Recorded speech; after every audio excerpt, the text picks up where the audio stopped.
দর্শক, আমরা মূলত এখন যেখানে আছি সেটি হচ্ছে সংযুক্ত আরব আমিরাতের দুবাই পার্শ্ববর্তী শহর আজমানের রেডিসন ব্লুর হোটেলের ঠিক সামনে থেকে। আপনারা দেখতেই পাচ্ছেন আমার পেছনে মিশনের কর্মকর্তা সহ এমডি আব্দুল্লাহ, যেটি জলদস্যুদের হাতে প্রায় এক মাসেরও বেশি সময় বন্দী ছিল। সেই বন্দিদশা থেকে তারা আসলে গতকালই সংযুক্ত আরব আমিরাতে প্রবেশ করেছেন।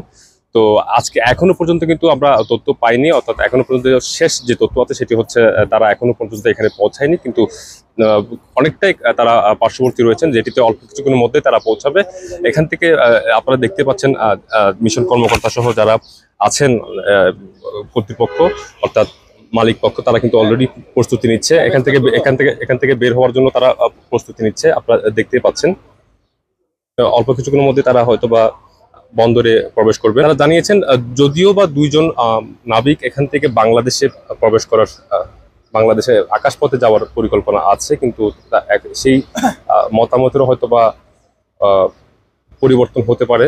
তারা সরাসরি নাবিকদের সাথে কথা বলে আসলে সেটি নির্ধারণ করবেন। মূলত আজকের যে শেষ তথ্য সেটি এতটুকুই। আমরা আবারও চেষ্টা করব যদি আরো কোনো নতুন তথ্য পাই সেটি আপনাদেরকে জানানোর জন্য, যেটিতে অল্প কিছুক্ষণের মধ্যেই এমডি আব্দুল্লাহ পৌঁছাবে, সেটি নিশ্চিত হওয়া গিয়েছে।